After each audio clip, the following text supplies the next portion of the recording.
Thank you very much.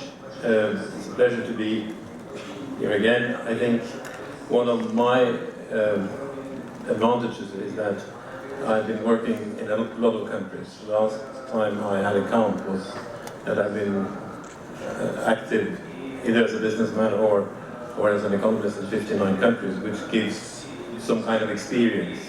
And what was discussed in the first round was what was wrong with economics. And I think, one of the things which is wrong with economics is that it's a science void of context and experience. So I'll concentrate. My starting point is one of the words used by Mrs. Strauss-Kahn, diversification. I think if you look at Russian history, which I had the pleasure of doing with a study from the Expert magazine I did a few years ago, Russia has had two very successful experiences, and diversification out of the agricultural sector has been key to both. The first was the story of Peter the Great, industrialization and infrastructure, getting out of only agriculture and diversifying into industry. The second round was that of Sergej Witte, who I understand one of the sponsors of this conference is named after. Witte took his teachings from German economist Friedrich List, who he translated.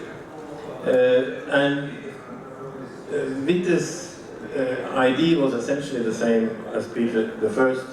It was diversification and infrastructure, in his case, canals.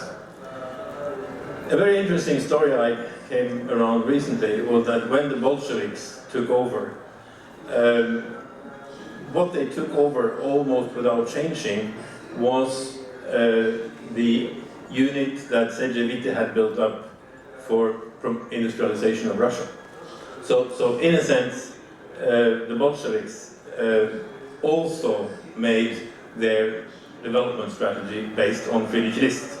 And if you are a stamp collector as I am, you find that both East Germany and West Germany published stamps in the honor of Friedrich List, and in that sense also Sergej Witte.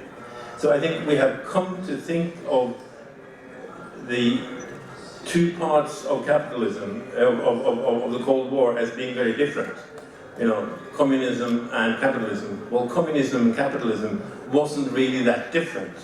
They were both based on mass production and industrialization. Right? And what happened with neoliberalism was that we got the idea it doesn't matter what you produce. So the success story was the same on both sides of the Berlin Wall. And I'm of the opinion that globalization is not going to continue. Globalization in the first round stopped around 1900 when it was no longer in the interest of England.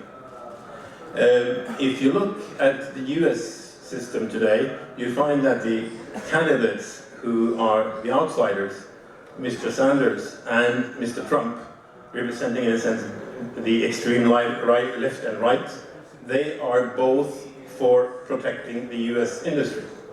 So I think there's something to learn here for Russia. Don't steer after the rear mirror of the car. Don't steer after the wake of the boat.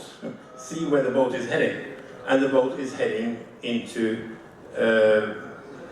what was decided in 1947. That the best thing, with the Marshall Plan. The Marshall Plan was divide manufacturing industry to all nations. And when time comes, you go for free trade. Right? So I'm all for free trade. It's the timing of the free trade which is the problem. And if you look at what happened to Russia in the 1990s, when real wages fell by 50%, manufacturing industry collapsed by 50%, agriculture also collapsed by 50%. That was premature free trade. And I think you're still trying to recover from that case of premature free trade. You know, I'm a graduate of Harvard Business School, so I can quote Karl Marx. And Marx is supposed to have said in 1848 that he was very much in favor of free trade, because free trade at the long time would promote revolution. And I think if we look at what's happening in the Middle East, we have to look at the GDP of Iraq, which fell from $7,000 per capita per year to 2,000. You know, the other countries don't have good strategy. But what we know from experience is that deindustrialization hurts the middle class, and deindustrialization will sooner or later create reindustrialization. And I think that's what's happened in England in 1900, that's what's now happening again in the United States. Also in the United States, by the way, male life expectancy is falling, just like in Russia in the 1990s. And this was a big scandal now just before Christmas in the United States. So you know, the free trade that made such a toll on the Russian economy in the 1990s is making its toll also elsewhere, also in the periphery of Europe. So the problem is, how do we have reasonable transitions into free trade? And I think here Russia needs some plan. You know, you have a very good success story with poultry industry, with chickens. You got rid of the bush legs by a good economic policy. I think you can get that economic policy also in other areas.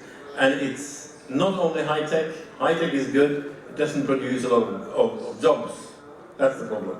So you need high-tech, but you also need manufacturing of the kind we've already heard about. Thank you. Спасибо, господин Райнерт.